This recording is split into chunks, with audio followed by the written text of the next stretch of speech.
parce que nyere saga dira nyere ma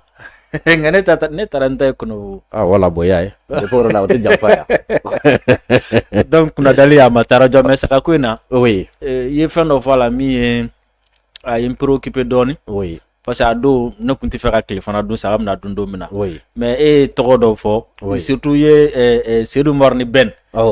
bon ni olu nana bon ibu koni ibu togo fo ama fen ko sebe oui parce que neni ibu bon même ya ni kuma fo kanya de voilà donc ibu min do anebe min do abebe ta nyona quoi mais Seydou Morni Ben dri chebe so ko woro sara be ka kuma menga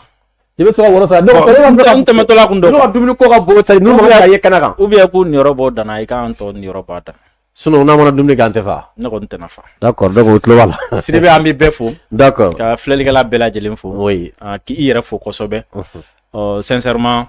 qui faut i ka wuli ka jola parce que à un moment donné ni a ami ka Asim fo ka Sadio fo ka mogo chaman fo dorete parce que we ka fɛn dɔ kɛ jamana kɔnɔ donc a waati dɔ la faut pas que mogo ka to gɛlɛya ka mogo sɔrɔ waati min na ou bien a ka tiɲɛ ou bien a tigi ten waati min na ko ka sɔrɔ ka fɔ ka aujourd'hui Gani malien référencier Afrique kɔnɔna la n t'a fɔ Mali la de Afrique kɔnɔna la alhamdulillah en matière de web média en matière ka information ne font di alhamdulillah vraiment bi fo la kosɛbɛ grâce aux abonnés ka abonné fo k'an yɛrɛ filɛbaga bɛɛ an kanubaga bɛɛ ka bɛɛ lajɛlen fo i b'a dɔn bi an nisɔndiyalen don kosɛbɛ parce que an bɛ don waati min na ni kunnafoniya minnu donna u ka di kosɛbɛ alhamdulillah voilà u ka di kosɛbɛ parce que nin waati na min kɔni mɔnɛ kun nana dɔrɔn ne yɛrɛ ma se ka T-Site sɔrɔ nin waati na quoi T-Site i bɛ taa mun na diri sinon a ka di ye de ne ka n sigi Albatros ninnu kɔnɔ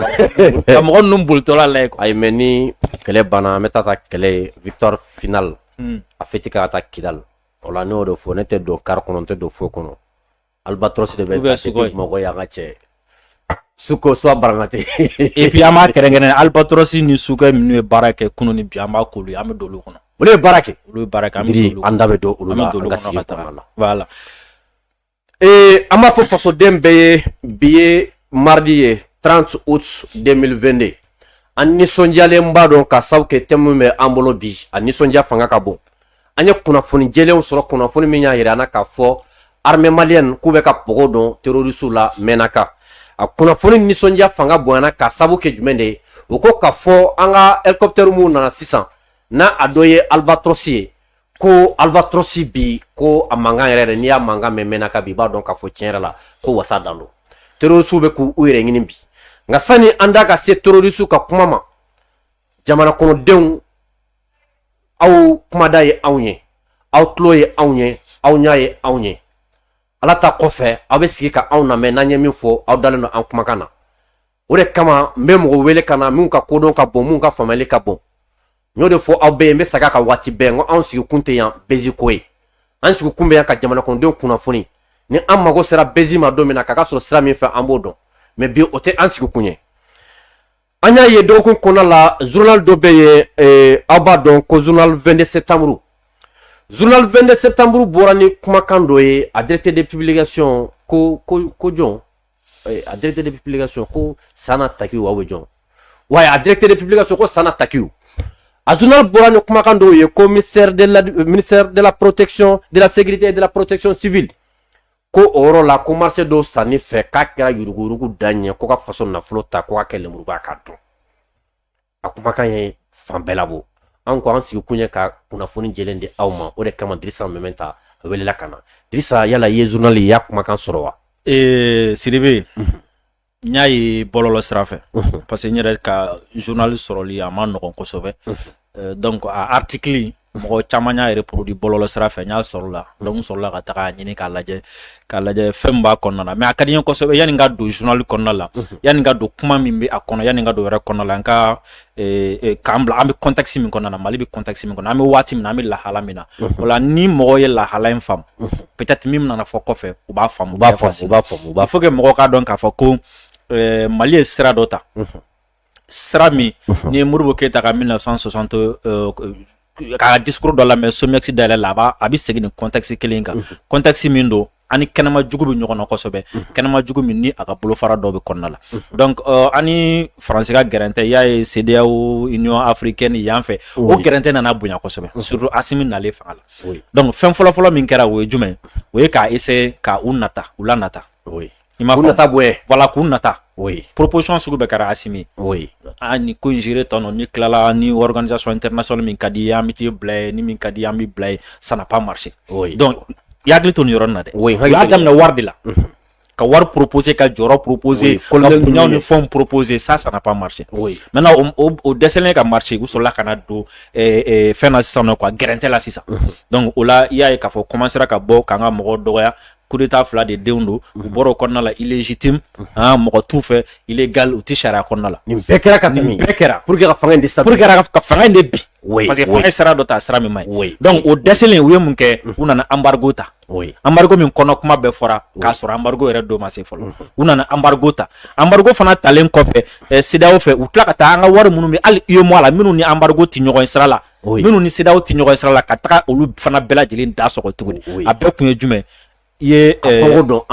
ye a dɔn ni an ka mɔgɔ dɔw ka conversation mɛn dɔgɔkun fila kan bi bi jamana in ka cɔrɔn dɛ voilà ko dɔgɔkun fila kan bi bi oui donc embargo ma se ka an bi o kɔfɛ u nana don tuguni terroristes ni fɛnw ka rebelles ka k'olu pousser ka terroristes pousser k'u bila diɲɛ ko sugu bɛɛ lajɛlen na o ma se ka an bi donc maintenant sisan ni politiciens fana bɛ yen olu fana pousser u ka bɔ u ka marché u ka muruti u y'a ye k'a fɔ n'u marchera ɲɛ tɛna sɔrɔ la n'u muru tɛna ɲɛ sira la donc ni levier si ma marché donc u y'a daminɛ yɔrɔ min na u tila ka segin ka taga yen parce que wa sera nin bɛɛ la voilà parce que an ni minnu bɛ ɲɔgɔn na c'est-à-dire fɛn min bɛ yen nɔ schéma kelen de b'u bolo depuis 1960 fo sisan i m'a faamu à chaque fois olu tɛ se ka miiri ka bɔ ni schéma wɛrɛ min bɛ se ka lagosi lase mɔgɔ ma ka mɔgɔw fari faga nin tɛ n'u bɛ fɛ ka jamana ɲɛmɔgɔ b'a la u bɛ don ni sira sugu ninnu de a kan quoi donc ni si ma marché donc maintenant cette fois-ci pendant que fibre patriotique bɛ yen nɔ jamana kanu bɛ mɔgɔw la jamana ɲɛmɔgɔw kanu bɛ mɔgɔw la maintenant i bɛ se ka jamana yɛrɛ mɔgɔw fari faga ka jamana ɲɛmɔgɔw ka u kanu bɔ mɔgɔw la ni fɛn jumɛn ye sisan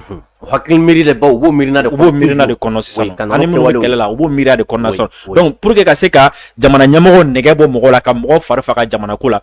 i bɛ mun kɛ i y'a essayer ka u corrompu u ma sɔn i y'u bagabaga u ma sɔn i ko k'u b'u faga u ma sɔn donc maintenant cette fois-ci i bɛ se ka na nkalon fana da u la maintenant n'i ye nkalon la surtout nkalon min ka jugu ni nkalon bɛɛ Mali kɔnɔ sisan o ye jumɛn o ye yuruguyurugu ye n'a fɔra k'i ye sonyɛni kɛ i m'a faamu e ka Assimi ɲɔgɔn lajɛ n'a fɔra ko Assimi ɲɔgɔn ka fanga kɔnɔ bi ko sonyɛni sugu dɔw kɛra bɛɛ dun sɔnnen don a ye et puis surtout yɔrɔ la yɔrɔ min tɛ yɔrɔ gansan dɛ sécurité kɔnɔna la sécurité kɔnɔna la parce que défense ni sécurité a bɛɛ lajɛlen lakana kɔnɔna la Mali la ni secteur bɛ bi qui fait l'unanimité au Mali et ailleurs hali tubabuw yɛrɛ bɛ k'a fɔ ko anw ka lakana bɛ ka sanyɛlɛ min kɛ k'olu de nɔ don donc olu yɛrɛ sɔnna ma ko lakana bunako ka aujourd'hui Mali kɔnɔna la ko a bɛ ka taga ɲɛ donc maintenant n'i sera ka o lakana bunako in kɔnɔ ko o lakana mɔgɔw lanɔgɔ ou bien k'o lakana ka o freiner ça veut dire i bɛ se ka se Mali la quoi i m'a faamu donc nkalon caman bɛ na supposition caman bɛ na donc maintenant ni mɔgɔw ye nin faamu an bɛna na kuma min fɔ sisan nɔ mɔgɔ bɛ sɔrɔ ka na o kuma in faamu mɔgɔ k'a dɔn k'a fɔ ko waati dɔw la n b'a fɔ n ka kuma la ka caya an minnu filɛ nin an kunna c'est-à-dire jamana ɲɛmɔgɔ ninnu ye ayi preuve caman yira na k'a fɔ ko tagayɔrɔ dɔ de b'u la ko jamana kanu b'u la jamana kanu b'u la c'est-à-dire ni mɔgɔ min wari tɛ dɛ n'i ma jɛ i ni yɛrɛ kɔ ka jɛ i ka c'est-à-dire sini ni kɛra min ye Ala y'o latigɛ ni mɔgɔ min bila o position na i tɛ se ka France ambassadeur gɛn i tɛ se wallahi bilahi i tɛ se i ka famille bila danger la k'i teriw bila danger la c'est-à-dire i jɛɲɔgɔn i bɛ se ka bɛɛ bila danger la France ambassadeur gɛnni tɛ dɛ ni mɔgɔ min ma i yɛrɛ bila o logique kɔnɔna la n ka sira tɛ wari la n ka sira tɛ sanu na diɲɛlatigɛ dɛ ni sara sini a bɛɛ ka kan i tɛ se ka t'i sigi télé la k'a fɔ k'i bɛ leçon di Faransi président ma i tɛ se Mali ɲɛmɔgɔ ko y'a kɛ Afrique tami an y'olu laban tɔgɔ ye awɔ ka leçon di fo k'a fɔ Faransi ministre ma bon nin kuma in bɛ fɔ tan k'a fɔ Faransi président ma nin kuma in bɛ fɔ tan kana nin fɔ tuguni danbe la nin tɛ fɔ hɔrɔnya la nin tɛ fɔ mɔgɔ n'i bɛ wari nataba tɛ se ka nin fɔ jito tɛ se ka nin fɔ mɔgɔ min t'a faso fɔ o tɛ se ka nin fɔ quoi donc n'i ye nin bɛɛ ta k'a fara ɲɔgɔn kan o la ka tila k'a fɔ kuma dɔ bɛ yen nɔ n'i y'a mɛn u kun kan dɔrɔn i b'i ka dulokiba kɔ bɔgɔ i bɛ tɛmɛ n'i yɛrɛ ye quoi o kɔrɔ i m'a faamu o kɔrɔ ye ko voilà fiɲɛ dɔ faga n yɛrɛ dɔ sutɔ i m'a faamu mais an ka na kuma in yɛrɛ la parce que ne ye article min ye article in yɛrɛ sɛbɛnnen don avec une légèreté c'est-à-dire a sɛbɛnni nɔgɔyara kojugu tɔgɔ sugu dɔ la je me demande min y'a sɛbɛn a kun kan ka dɔn k'a fɔ ko ale bɛna ka min sɛbɛn nin ye a bɛ ka kuma jamana de kan jamana min n'a bɛ guerre la pendant 10 ans mɔgɔw bɛna kalan donc n'an ka sɛbɛn don n ka sɛbɛnni yɛrɛ la parce que n bɛna yɔrɔnin dɔ kalan ye dɔrɔn comme ça i b'a dɔn k'a fɔ ko avec en effet l'article 54 du code des marchés publics que nous avons consulté via Google Google sanfɛ donc accusation yɛrɛ basé no article min kan ko olu y'o article ko olu taara o lajɛ Google kan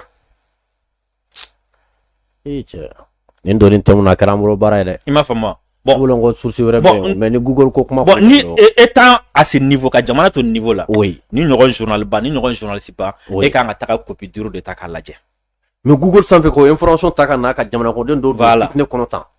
non seulement i bɛ taga i bɛ ka et puis i bɛ taga yɔrɔ yɛrɛ la ka taga sɛgɛsɛgɛ parce que journaliste d'investigation b'o de kɛ oui i bɛ taga ka taga sɛgɛsɛgɛ i man kan tɛ ka n'a fɔ an ye ko e taara fɛn dɔ de ta internet ka ka nin kumaba in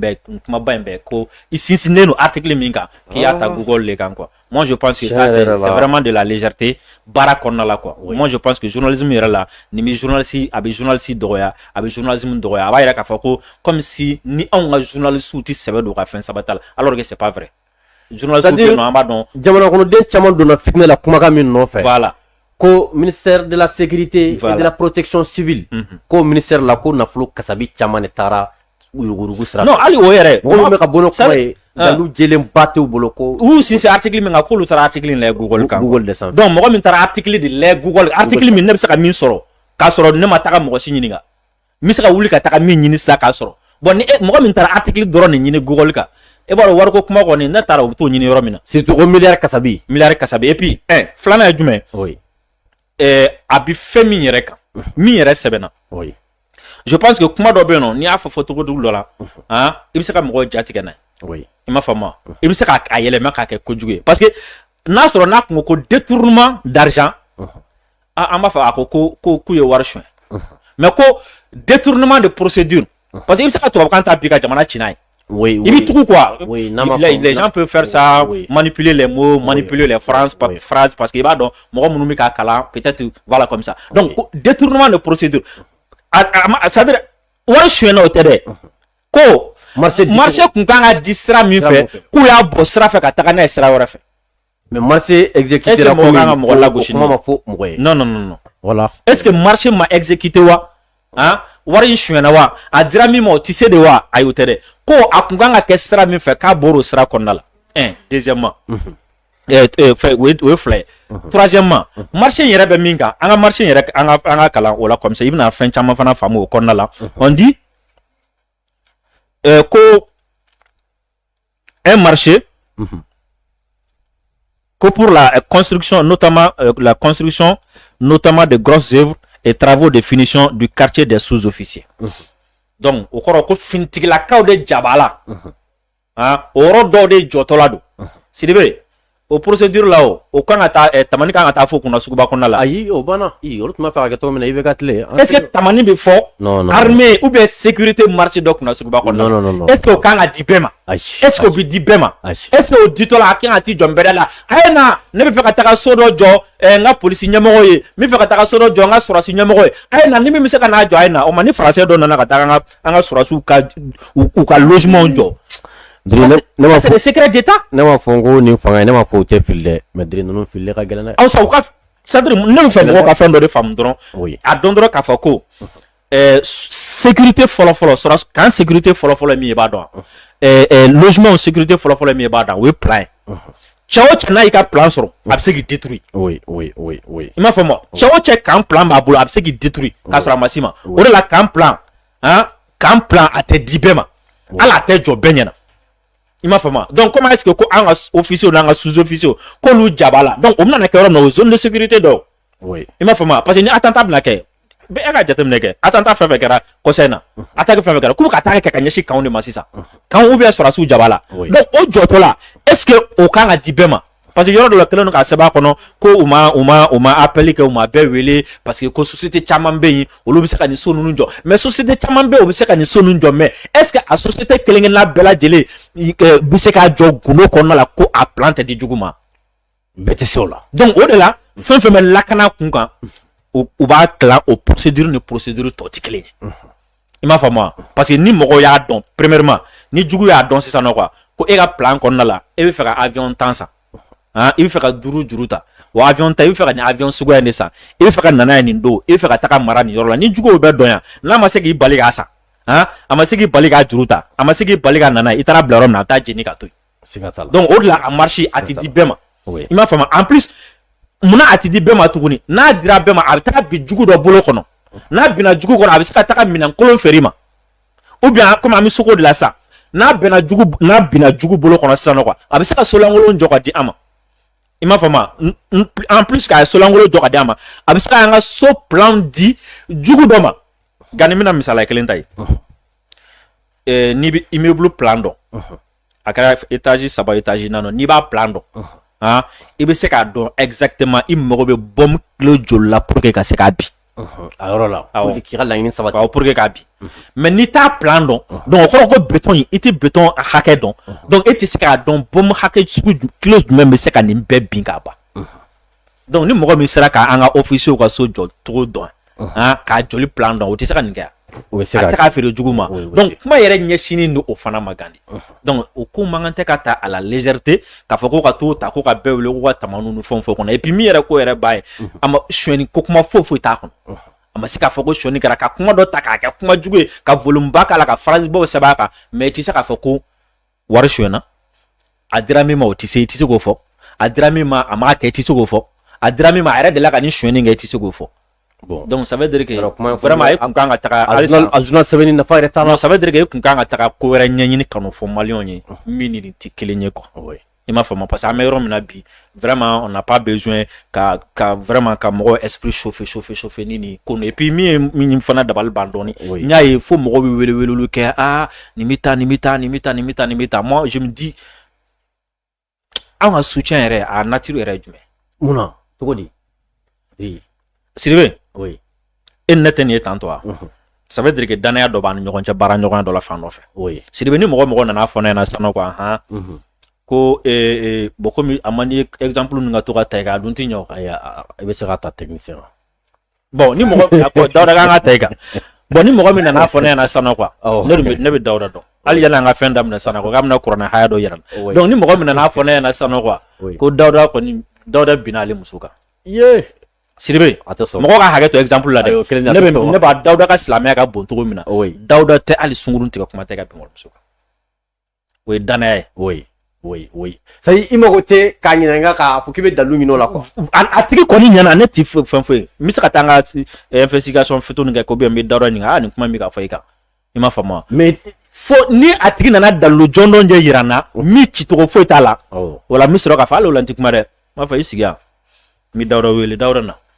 n t'a fɔ a kɔfɛ dɛ Dawuda na n'o kɛra b'a fɔ k'i ye mɔgɔ bila ɲɔgɔn na a bɛ kɛ ten de nka e ko k'e dalen don mɔgɔ dɔ la ko ni fitinin fɔra ka tigi ka dɔrɔn cɛ karisa fana jo tɛ na dɛ ko fanga binna k'u ye an janfa k'u ye faso nafolo dun o tɛ danaya ɲuman ye o tɛ soutien ɲuman ye i m'a faamu soutien ye min ye c'est à dire hali ko dɔ bɛ mɔgɔ dɔ kan i dalen don mɔgɔ min na ni ko min b'a tigi kun hali n'a ma k'i ɲɛna i bɛ bisikɛli ɲuman ta fɔlɔ ka ɲɛsin a tigi ma après ni ko min bɔra la a bɛ se k'o kuma kɛ aw ni ɲɔgɔn ye donc n b'a fɛ mɔgɔw ka don o kɔnɔna la mɔgɔw ka dɔn k'a fɔ ko nin n'a ɲɔgɔnna ninnu bɛna caya a bɛna caya a bɛ caya ni yan nɔ ninnu bɛna caya parce que ni yɛrɛ bɛ ye fɔlɔ RFI ni France 24 ma u ta bɛɛ daminɛ fɔlɔ quoi sinon Jeune Afrique bɛna fɛnw sɛbɛn RFI bɛna na fɛnw sɛbɛn u bɛna na fɛn fɔ min ka jugu ka tɛmɛ nin bɛɛ kan donc o waati an bɛna kɛ cogo di parce que à chaque fois an bɛ yɛlɛ bɛɛ chaque fois an bɛ yɛlɛ bɛɛ kɛlɛli bɛ juguya an bɛ yɛlɛ kɛlɛli bɛ juguya i m'a faamu donc mɔgɔw ka to ka à un moment donné fɛn dɔw bɛ yen nɔ a ma se niveau sugu dɔ la yɛrɛ la mɔgɔw ka to k'u farati voilà. D'accord nin yɔrɔ in na an b'a fɔ an ka ministre de la sécurité et de la protection civile le général de brigade Daoud Ali Mohamadine ko fasodenw b'a ko baara taabolo fana k'a ka ɲi n'an bɛ se ka fɛn fɔ bi o ye de ka fɔ tare parce que an b'a dɔn maa maa bi place la bi ala ta kɔfɛ baara taabolo kɔni an tɛ se ka reproche ba k'a la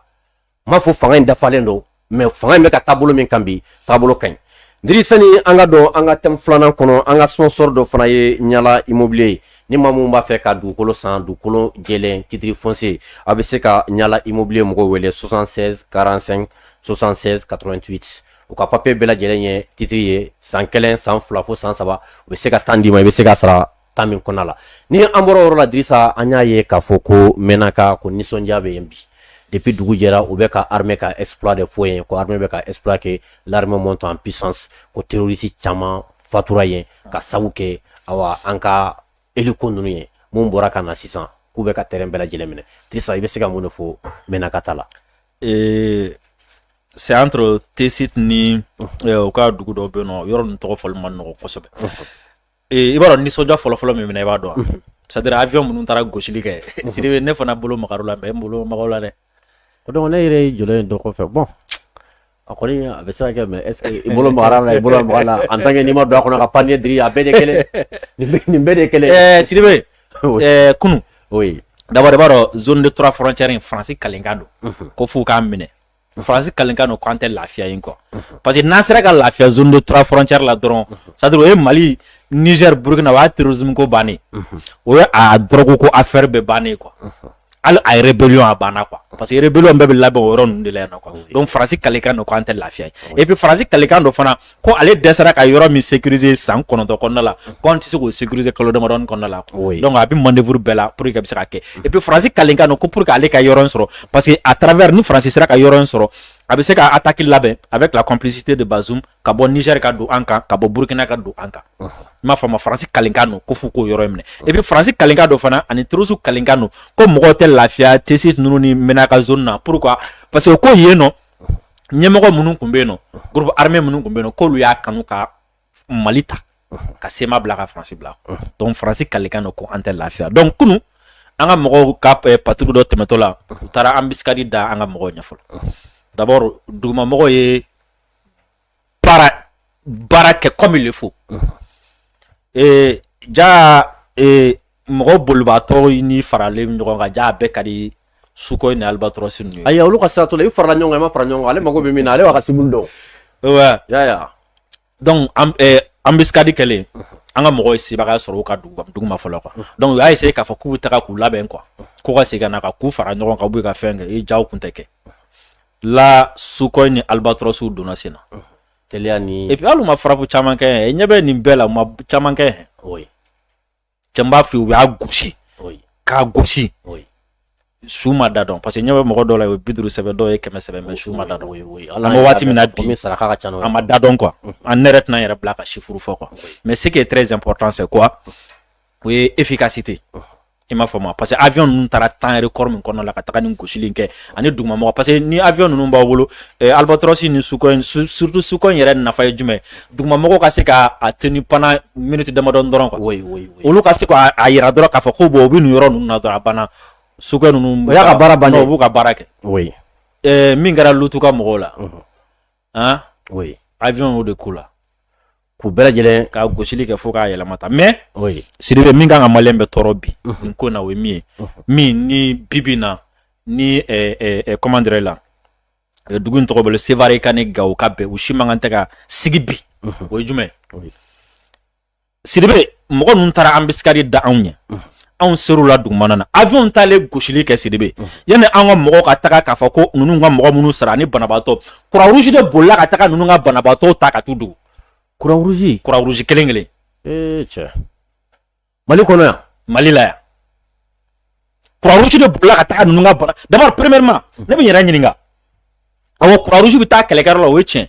mais Croix Rouge ka risque ta ka frappe to sen na ka taga don ka ninnu ka banabaatɔ exfiltrer a se que o tɛ Croix Rouge ye dɛ ayi non o tɛ o ye Faransi Rouge non siga t'o la o ye Faransi Rouge siga t'o la filanan ye jumɛn ka tila k'u exfiltrer ka boli ka tunu n'u ye k'a fɔ k'u t'u di mɔgɔ sugu nana i b'u bombarder de o sugu nana non i tɛ Croix Rouge tɛ se ka bombarder Sidibe o la i b'i yɛrɛ ɲininka mun de la Croix Rouge nin risque ba in bɛɛ ta ka kɛlɛ to sen na ka taga don et puis an ka fanfɛla tɛ dɛ ka taga terroriste banabaatɔ ni terroriste sugu k'u teliya ka t'o ta complicité jumɛn bɛ yen sisan non tiɲɛ yɛrɛ la kabako don ou bien mɔgɔ yɛrɛ bɛ se k'a fɔ nin yɛrɛ tɛ Croix Rouge yɛrɛ nin ye Faransi déguisé en Croix Rouge i m'a faamu wa siga t'o la n'i y'a jateminɛ ou bien u b'a dɔn Faransi b'a dɔn cɔ Croix Rouge b'a dɔn cɔ mɔgɔ minnu taara an ka mɔgɔ ninnu attaquer mɔgɔ dɔw b'u la olu tɛ se ka ye an ka mɔgɔ fɛ olu tɛ se ka minɛ an ka mɔgɔ fɛ n'olu yera an ka mɔgɔ fɛ n'olu minɛna an ka mɔgɔ fɛ o ye ko bɛɛ bannen preuve min taara Nations Unies na nin kelen dɔrɔn bɛ sɔn ka girinya ka tɛmɛ o kan donc Croix Rouge taara banabaatɔ minnu ta n'a fɔra k'a k'u di n'a t'u k'u di aujourd'hui fɛn comment dire Sevare kan ka wuli k'a jɔ bi Gawo c'est à dire kɔnfɛla bɛɛ kan ka wuli k'u jɔ bi nin ko in man kan tɛ ka diya Croix Rouge la quoi ni mɔgɔ min kan ka réclamer Croix Rouge la a k'u di an ka terroriste minɛnen caman b'an ka mɔgɔw bolo caman b'a u caman bɛ u ye mɔgɔ caman furakɛ hali Bamakɔ yan dɔw bɛ yan u minɛnen bɛ yan u bananen kɛlɛkɛyɔrɔ la k'u minɛ k'u furakɛ alors pourquoi donc on se demande comment Croix Rouge bɛ fɛ k'u former k'u furakɛ k'u bila de yan o b'u bila de kɛ sinon ni dɔ to fana tɛ Croix-Rouge ka baara dɛ Croix-Rouge kɔni bɛ se ka taga mɔgɔ banabaatɔ ta k'a furakɛ mais n'i y'a furakɛ n'i tila i b'a di autorité de ma jamana autorité de ma munna Croix-Rouge tɛ ka sɔn k'u di c'est là où Sévarekaw kan ka Croix-Rouge ɲininka o de la o Sévarekaw kan ka Croix-Rouge obligé de u ka ni mɔgɔ ninnu di parce que ni mɔgɔ ninnu sɔrɔla sen Gandi an bɛ kunnafoniya caman sɔrɔ dɛ minnu blessera gosili min kɛra minnu blessera n'an sera ka ninnu sɔrɔ o b'a yira an bɛ sɔn an ka dalu min bɛ Nations Unies hali an bɛ sɔn ka faransɛ dɔ sɔrɔ dalu min bɛ Nations Unies an bɛ sɔn ka dɔ fara dalu Nations Unies dalu yɛrɛ ka misɛn nin kɔrɔ an bɛ sɔn ka dɔ fara parce que an bɛ sɔn ka faransɛ yɛrɛ sɔrɔ nin na et puis faransɛ gansan tɛ dɛ officier olu sɔrɔ nin na parce que a yirala A plus B k'a fɔ ko mɔgɔ minnu taara tesi tɛ attaquer ko dunanw b'u la mɔgɔ minnu bɛ kɛlɛ dɔn drone bɛ wuli la kɛlɛ minnu na non o tɛ kɛlɛden ye o kɛlɛ o banabaatɔ terroriste kɔni bɛ nin drone o banabaatɔ Croix-Rouge ka t'o ta oui Sidibe Croix-Rouge kan ka sɛgɛsɛgɛ nin ko in na ni ne tun bɛ Sévaré bi ne tun b'a fɔ mɔgɔw ye a ye bɔ an ka taga Croix-Rouge ɲininka mun na u ye nin mɔgɔ ninnu minɛ u k'u di mɔgɔ tɛ se Croix-Rouge ma o sinon Diri ni kɔni nin complicité fanga ka bon kosɛbɛ dɛ i m'a fɔ ma c'est à dire nin ye kɛnɛkanko de ye quoi nin ye kɛnɛkanko ye dogo tɛ nin na bilen quoi parce que c'est comme si u y'a yira sisan nɔ k'a fɔ ko kɛlɛ in sera niveau min na an ye dogo ni dogo bɔ a la sisan kɔni an yɛrɛ de bɛna anw labɛn sa ka taa attaquer o la ni se bɛna kɛ an na bɛɛ minnu bɛ terrain kan an y'a ye yan nɔ Croix-Rouge ye marifaw don dugu dɔw la Croix-Rouge ye marifaw don cercle kɔnɔ yan nɔ ka taga di rebelles ma o kɛra an y'olu mɛn yan k'a fɔ ko ani fura carton ka marifaw du kɔnɔ ka taga di o Croix-Rouge ka baara ka kɔrɔ parce que n'i y'a mɛn Croix-Rouge dɔrɔn a bɛɛ ni mɔgɔ ninnu yɛrɛ ka u ka service de secret mɔgɔw u ka agent olu de bɛ taga donc Croix-Rouge kan ka ni mɔgɔ ninnu di ni Croix-Rouge m'u di mɔgɔ kan ka manifester Croix-Rouge contre la Sidibe pour que ni mɔgɔ ninnu ka di parce que ni mɔgɔ ninnu ye source de ye quoi et puis pourquoi u b'a fɔ k'u t'u di aw bɛ yan nɔ force sugu bɛɛ bɛ yen a t'an dɛmɛ kɛlɛ la foyi bi bi na an ka Albatros n'an ka Sukhoi kelen ka taga terrain gagné o puis terrain gagné n'o bi fana et puis b'u gosi waati min na k'u y'a to f'u lafiyalen don quoi cɛ hakili tɛ foyi ma u yɛrɛ kɛlen don k'u fara ɲɔgɔn kan waati min na u bɛna fɔ ko prix waati min na dɛ waati Albatros ni Sukhoi ni san l'air bɛ Sukhoi de y'a daminɛ ko kɔnɔ wulila yanni Segu cɛ non i tɛ premier sigi dɔrɔn san premier ka wuli o y'a sɔrɔ a taara ka ci ɲɛnabɔ ka na ni ekɔliden tɛ don a b'o kɛ ayi hali gɛlɛn tɛ a b'a kɛ non vous savez comment dirais là oui min ka bon kosɛbɛ Sukhoi na i b'a dɔn i b'a dɔn c'est à dire Sukhoi hali ni kisɛ t'a la hali n'a ma kisɛ ci oui a bɛ kɛlɛ kɛ quoi cogo di a mankan tɛ ku mɔgɔ la non o n'a kulela kungo kɔnɔ kɔni a mankan tɛ ku mɔgɔ la ban de pewu donc Sidibe pour l'instant jusqu'à présent an ka mɔgɔw bɛ ratissage la i m'a faamu et puis min ye yɔrɔ in fana mɔgɔ gɛlɛya i b'a dɔn min ye bi an b'a fɔ min ye yɔrɔ in Menaka zone ani Tessit zone min y'a gɛlɛya i b'a dɔn c'est à dire Sema ka mɔgɔ caman de bɛ yen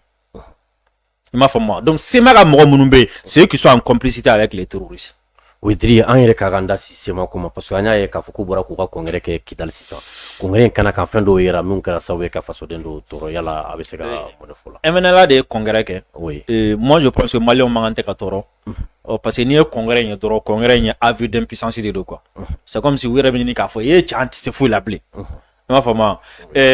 congrès la fɔlɔ i yɛrɛ y'a ye k'a fɔ ko MINUSMA de bɛ k'u sécuriser oui mɔgɔ minnu ko ko mɔgɔ 26,000 b'olu bolo ko k'olu intégrer oui 26,000 bɛɛ ka dɛsɛ fo MINUSMA de bɛ taa aw sécuriser a ka congrès aveu d'impuissance a ka congrès la o ye aveu d'impuissance ye filanan ye jumɛn ko marifa bɛ mɔgɔ bolo k'o bɛɛ ka na u ka fara ɲɔgɔn kan ka fara ɲɔgɔn kan o kɔrɔ ye jumɛn k'aw farala kɛ donc o kɔrɔ ko MNLA est isolé ni MNLA isolé o kɔrɔ ko Sema est isolé oui sinon n'a sɔrɔ ni fanga bolo waati min na i y'u ka mɔgɔ wele k'a ye n'an ka fara ɲɔgɔn kan non u tun tɛ mɔgɔ wele voilà maintenant sisan u isolé no u b'a fɔ k'a ye n'an ka fara ɲɔgɔn kan i m'a faamu et puis u ka congrès bɛɛ la ne b'a la parce que n tɛ fɛ ka don a kɔnɔ kuma n tɛ fɛ ka publicité gratuite k'u ye mais ne b'a ye u ka MINUSMA fo u ma Mali tɔgɔ fɔ et deuxièmement ko mɔgɔ 1000 ni kɔ nana ko ka bɔ ko fo yɔrɔ jan n'i ye Mali kɔnɔ yan yɔrɔ jan kɔrɔ ye jumɛn ma bɔ Mali la oui donc o kɔrɔ ko mɔgɔ tɛ MNLA bolo Mali la oui sinon ni mɔgɔ b'u bolo a ma se o parce que hali ne ye mɔgɔ dɔ ye ka kuma fɛn na tubabu ka journal dɔ la a bɛ ka mun fɔ ko a bɔra Mauritanie de donc o kɔrɔ ko MNLA bɛ yɔrɔ min na bi hali Maliens yɛrɛ tɛ sinon ni Maliens kun don Maliens ka congrès la a ka fɔ ko mɔgɔw bɔra ko fo dugujanw ni jamanajanw na ka na ka mɔgɔ 1000 bɛɛ ta k'o kɛ donc o kɔrɔ ko sur le terrain poids tɛ aw la Oui, oui. Il m'a fait moi, ni poids be aula, Oui. atisenima. Il m'a fait moi. Donc, et puis en plus, opération de communication, nous, mais MNLA bolo. Parce que Bébara Kafon, sur le terrain, MNLA n'existe pas depuis longtemps. Français de Nana, MNLA est ressuscité. MNLA be bon Mauritanie domina kana Kidal. A mobile be farle nyati mobile mouanga. Et puis, en majeure partie, Mauritanien et Libyen, Malien qui adore à la fois. Il m'a fait moi. Donc, ni moi, MNLA, follow. Nous, comme on va faire, nous avons un défilé militaire là. Oui, tu m'as mais ça, on te sert au cœur blanc. Il m'a défilé. Donc, mais,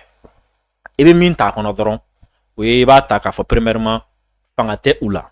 Deuxièmement, moi, nous sommes Maliens. Troisièmement, nous sommes Ténaké Malifé. Ténaké Malifé. Faut que tu aies la solution du mène, voilà, parce que vous avez couvert à Tchaïro et n'a donné quoi. Solution, on te fait la faute. Oui. Ni solution, il faut pas tiens. Oui. Mais, ami balmé na drone. Somara do fait am ta meeting na Kidal. Ne dare mo. Ne titemo ko ngaye ka fonti temo ka. Amata ka fete Kidal ne be ko le wati be ko. Nte bla ko tugunya. Minnu be no lu kuna kadi. Lu be boala. Minnu kuna mandi. O bora libi u sigata libi u nola. D'accord. Diri Macky Sall na no ka wili ka jodo damine ko Mali tunya la ben ka be plenty min don France kama nation jinna ko fo ka benga ke ko ka plenty ko ka adabla. France dun fana be manganci la Union européenne be manganci la ko France kanata ni jalajen ka kanata kanaka ko sino ko no kera ko Union européenne ko bebe molwa. D'abord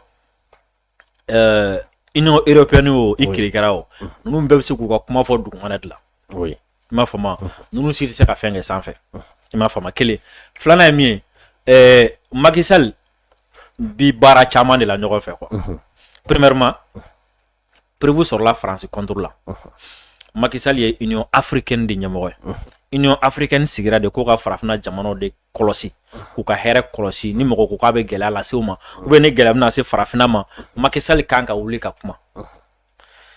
We ni gela na sama ya kanka wuli ka kuma. Mais nani gela sera farafna ma. Macky Sall kanka wuli ka keleke pour que gela me wuli ka bui. Macky Sall bi obara de konnala. Donc Mali bi ka Mali ka plenty. Mali yera kuma ngante ka ke. Macky Sall de kunga ke. Macky Sall de kunga plainte inta. Macky Sall de kunga lettre ci. Ça allait de Macky Sall de kunga lettre ci conseil de sécurité là. Ka fo ko farafin jamana do be no France bina aka ami fa aka nanga kuma ke. Macky Sall de kunga ke. Mais Macky Sall mo ke. Foko a taka intervention na. Intervention kunye mo yisa. Mali ma fa ko ka taka France sanctionné. Mali ma fa ka France buga ma fa ko France nani. Mali ko ka France wele ko ka kangar dai. Oh ni ko sisano ay karsa wila ga kangar dai e ko ay amase kata amase anga kangar dai ay nanga foka benka no nyonche ko awa iko chere la ko karsa yitono oui kangar ka da kumena isona ka fo chere la ajala kido oui yeah kile flana admen Macky Sall bi feka Union africaine ka toko ko ka je don go parce que ni nkera parce que Macky Sall nyabala France kile Mali kono yano anani Union européenne ay Union européenne be black anga mo sanctionner France kile ndoro. Oh, Mali douye farafin jamana alors Union africaine be oni Union européenne be kili Union africaine mi ka ata deme Union africaine be olutika foike akara Macky Sall le kili la targu ba la kali Macky Sall modun ni Macky Sall to sebana jenro la foko Macky Sall kili la hein Union africaine masika foike Mali kele nga plainte de France contre la. Donc mais Macky Sall be faire fin donc pour que ko kuma mbale ka fo mais akanga minga atiko ke amangante ka minga abiko deke o ye kataka wele ka ko négociation a do fana juma tukuni bibina élection là-bas min kera Sénégal Macky Sall ka parti député bichegini flasoro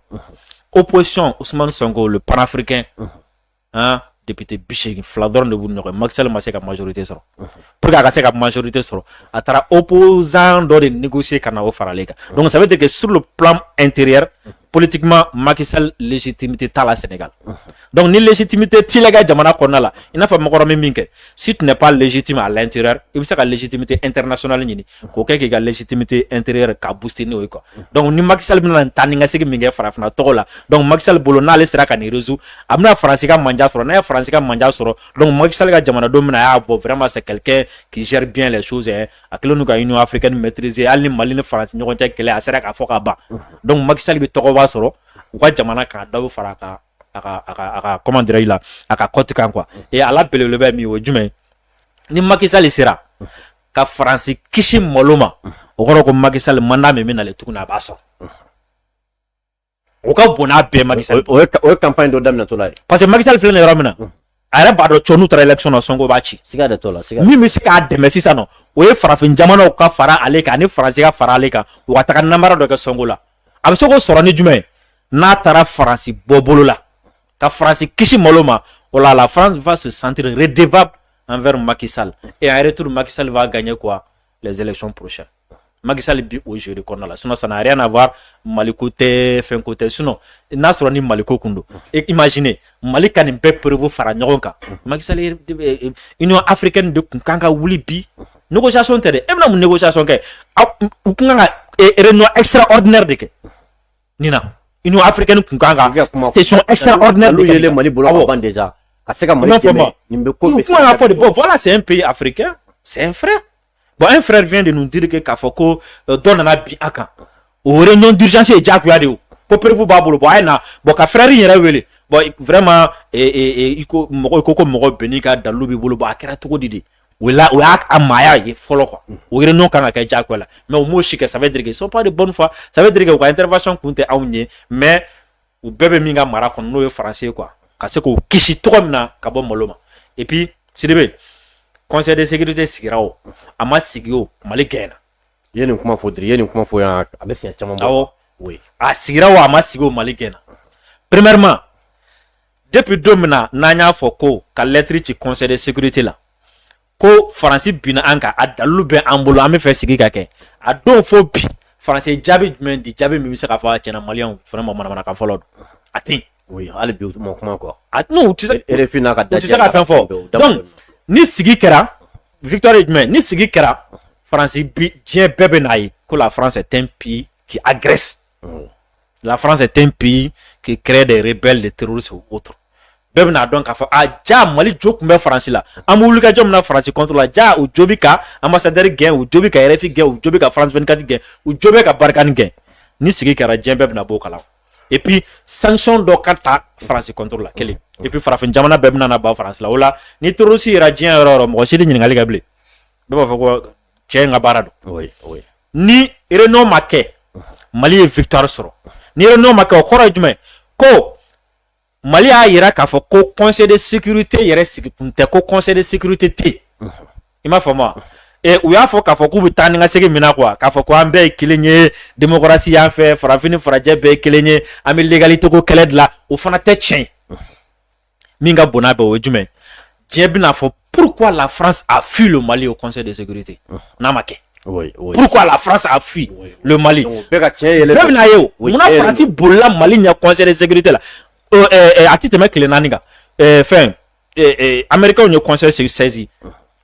tile damadɔni kɔnɔna na Ukraine ko ka u sigi ka kuma kan u kumana Mali kan u kumana jamana caman kan kɔsɛn na min o b'a sɔrɔ Mali ka plainte ma kɛ fɔlɔ plainte kɛlen tuguni conseil tila k'i sigi tuguni ka kuma Ukraine ka ko kan alors pourquoi Mali la conseil b'a ban k'a sigi donc o kɔrɔ ko vraiment faransi bɛ fɛ ka fɛnba dogo diɲɛ na o la n'o kɛra le monde va chercher à comprendre pourquoi la France a fui o la hali mɔgɔ minnu bɛ yen nɔ jamana min ka jan ni jamana bɛɛ i b'a tɔgɔ dɔn a tɔgɔ ye Boyifolo mɔgɔ minnu bɛ Boyifolo han olu bɛɛ bɛna taga munna faransi bolila o bɛɛ bɛna taga non o to yen n y'o f'i ye i bɛna sɔn ka fɛn wɛrɛ fɔ a bɛ continent jumɛn la continent jumɛn a bɛ Australie Boyifolo i m'a faamu wa donc maintenant n'o kɛra sisan nɔ quoi olu bɛɛ bɛna taga ɲini a yɛrɛ sisan k'a dɔn quoi c'est comme si i b'a sɔrɔ e bɛ se ka mɛn ka kojugu dɔ kɛ quoi mɔgɔ si tɛ fɛn fɔ mɔgɔ si t'a kalama quoi bɛɛ sigilen don i b'i ka kojugu kɛ la i m'a faamu wa une fois que dɔ bɔra n'a kuma ye kɛnɛma ni e ma fɛn fɔ e ma se k'a yira ko nkalon don o la ou bien e kɛlɛ kɛ o e fɛn wɛrɛ kɛ min ni ko in ɲɛfɔ tɛ dabila o la bɛɛ bɛna taga dabila tɛ dɛ bɛɛ bɛna to k'a kɛrɛfɛmɔgɔ ɲininka cɛ e ma nin kuma in bɛ Sidibe kan cɛ e bɛ mun kalama la k'i ka fara exemple ninnu ta o la mɔgɔ bɛna ɲini bɛɛ bɛna bɔ faransi kalama quoi donc a kɛra cogo o cogo victoire y'an ta ye quoi et puis u bɛ ka siran min ɲɛ ala tun bɛ jamana wɛrɛ b'a ɲɔgɔn kan France la mɔgɔ wɛrɛ bɛ n'a mɛ ko Centrafrique ko o ka plainte ta la dɛ dɔ wɛrɛ ta bɛ taa France contre la ye u yɛrɛ y'a fɔ cogoya yɛrɛ dun tɛ ɲuman la yɛrɛ u yɛrɛ y'a non mais i b'a dɔn min bɛ nin ko ninnu min ye nin ko ninnu yɛlɛma yɔrɔ ni a magarima yɔrɔ i b'a dɔn c'est à dire u bɛ fɛn o fɛn kɛ u yɛrɛ bɛ tila k'a bɛɛ fɔ quoi Wuri fo tellement que o tigɛlen no mɔgɔ la mun kɛra ka tɛmɛ olu b'a fɔ de ni wagati fɛn tɛmɛna ka san caman kɛ malheureusement u t'a dɔn k'a fɔ ko waati dɔ bɛna na se ko mɔgɔ bɛna wuli k'a kɛlɛ kɛ pendant que a ko bɛ ka kɛ waati min na o de y'u sɔrɔ Mali la u ye calcul fɛn fɛn kɛ ka na yan nɔ quoi a calcul bɛɛ fausser u bolo quoi donc u b'u k'u labɛn ka taa k'u bɛna na ko wɛrɛ kɛ et u tagatɔla fana bɛ ka fɛn fɛn kɛ fana bɛɛ bɛ ka tiɲɛ u bolo quoi Sidibe donc pour le moment an bɛ dugawu kɛ halisa jamana in a sinsinnen ka to amina Diri ka kuma kuncɛ kuma an bɛ fɔ kosɛbɛ yanni saga dundo cɛ ka maliyɛn bɛɛ lajɛlen fo ka abonné bɛɛ lajɛlen fo ka armée fo n'an ko armée n b'a fɔ ka préciser n'an ko armée a dafalen don ko don finitigilaka bɛɛ a bɛɛ an b'a mɔgɔ bɔ mɔgɔ la an bɛ bɛɛ fo ka daminɛ jɔn na son excellence n'an ko an b'a citer sisan Assimi Goïta ayi kana to k'a daminɛ kana daminɛ a so la o daminɛ jɔn i b'a laban a bɛ laban ɲɛmɔgɔ de la voilà donc an bɛ bɛɛ fo Sidibe Isa an ka foli b'i ye et puis oui Sadio kɔntanenba dɔ bi colonel Sadio Kamara ko mun kɛra don wɛrɛ n'an sigi an b'o ɲɛfɔ don wɛrɛ cɛ bɛ ka kuma wɛrɛ fɛngɛ ka bila dɛ kɔrɔ ka bila dɛ don wɛrɛ an b'o ɲɛfɔ kana taa fɔ ko awa ko hélicoptère dɔw nana dɛ ayi ko don wɛrɛ k'an b'o ɲɛfɔ don wɛrɛ d'accord maliyɛnw an bɛ aw bɛɛ lajɛlen fo bi an ka maa welelen tun ye Disa Mementa Yɛrɛwolo debout sur les remparts ka wele ka na an ka kuma jamana actualité baw kan an bɛ min fɔ aw ye don o don an sigi an b'o kuma kelen de fɔ n ko émission mana daminɛ cɛkɔrɔbaw ni musokɔrɔbaw b'u ka baara de bila ka sigi ka an lamɛn o hukumu de kɔnɔna la kumaw bɛ yen an tɛna na se ka an da se olu ma danaya min bɛ an ni aw ni ɲɔgɔn cɛ o ye de ka kunnafoni jɛlen ɲini k'a di aw ma aw siginɔ la bi ta tun ye awa thème 2 ɲɔgɔnna ye an bɔra ka an da don mun na an bɛ ala deli ala ka an bɛn sigi ɲɔgɔnna wɛrɛ ma wasalam